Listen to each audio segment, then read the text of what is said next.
NFL Combine invitations have been sent out. Let's talk about it on the Draft Ranking Show. Happy Friday. I'm Cody Carpentier. As always, here with the Draft Ranking Show. I appreciate y'all for tapping in. Please click that like button. Please click subscribe just as you get in the door. And if you're on podcast, thank you because we just got on podcast this week. We're tapped in all the way for draft season. 69 days. Nice. Until the 2025 NFL draft, and we're getting ready hot and heavy, just a couple weeks away from the NFL Combine. Here we go. Let's talk about it. First and foremost, we'll start at the quarterback position. The numbers are very similar when you look at the Combine invitations from 2024 to 2025. Last year, there was 14 attendees. This year, there is 15 attendees. Some of the names I think to keep an eye on. We talked about it yesterday. Quinn Ewers, very interesting to be there at the Combine to pass the injury test, which a lot of teams have question marks on. A lot of teams are going to be impressed with Quinn Ewers. A lot of teams know what the arm talent level is for Quinn Ewers when he's healthy. The problem is Quinn can't stay the most healthy. There's going to be an opportunity here at the NFL Combine that we're going to get to see on Saturday night, throwing quarterback to receiver. It's my favorite part of the event, is watching the quarterbacks and the receivers work on Saturday night. Of course, the receivers running the 40 is always great, but the quarterbacks throwing the football to these receivers, and these receivers running the gauntlet, running all the routes, and the quarterbacks really getting to air the ball out. This group in particular, everybody knows Cam Ward up there at QB1 is pretty much locked in, but there's been a lot of growing conversation about QB2 and QB3 and QB4. Is it Jackson Dart? Is it Shedeur Sanders? Is it Quinn Ewers? Is it Kyle McCord?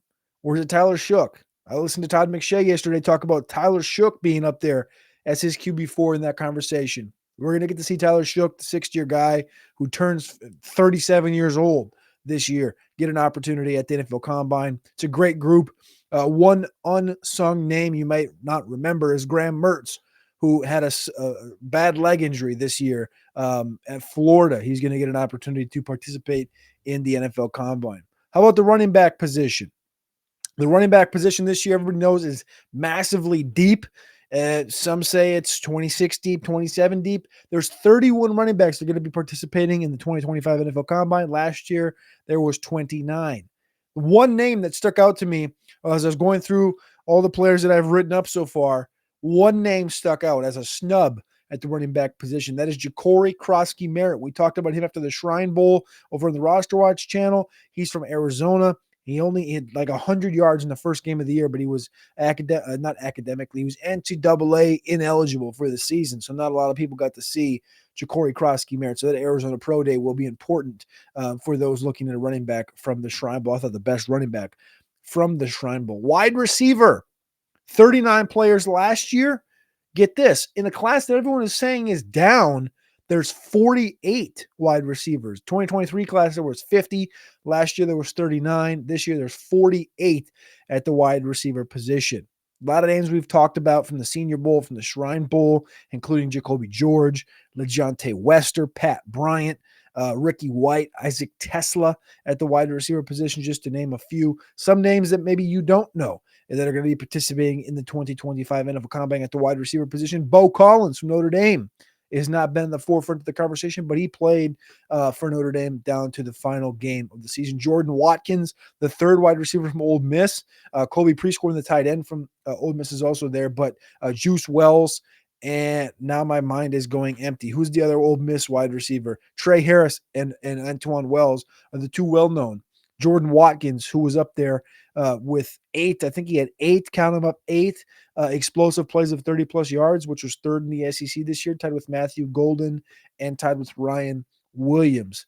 Andrew Armstrong, very tall, very athletic, rangy wide receiver from a bad team, Arkansas, this past year. He will also be participating at the 2025 NFL Combine. The tight end class we know is very deep. There's 21 tight ends that are going to be participating in the Combine this year.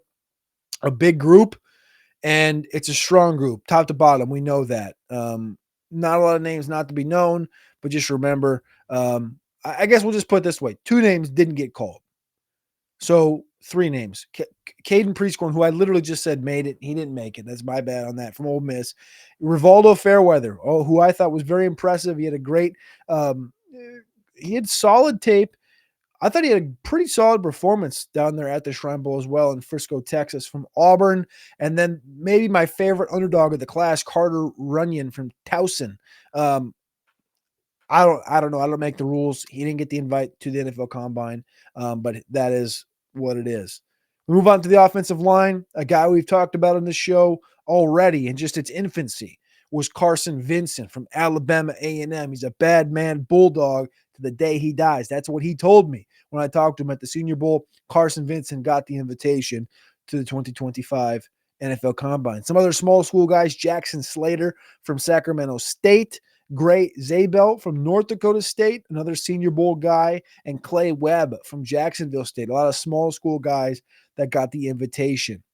Texas ended up with 4 offensive linemen. I think Georgia ended up with a couple. It's a good group of offensive linemen. But the biggest note was defensive line. Defensive line has a massive class, and there was some snubs on the defensive line if you look at the grand scheme of the sport. 41 invitations for the defensive tackle position. 41. Last year was 25. This was the biggest growth at a single position this year. 25 in 2024 to 41 this year. It's a massive class in the defensive tackle position. I think you're going to continue to see that only grow. I don't know why I said only grow. You're going to see that to continue to overtake conversation about the 2025 NFL draft as we continue to get closer. Through that, you can talk about the conferences. The one note that I thought was interesting is that 57% of the players that are going to be participating in the NFL Combine this year were from the Big Ten or the SEC. 188 out of 329 Combine invitees came from the Big Ten or the SEC. 188 out of 329. 106 came from the SEC.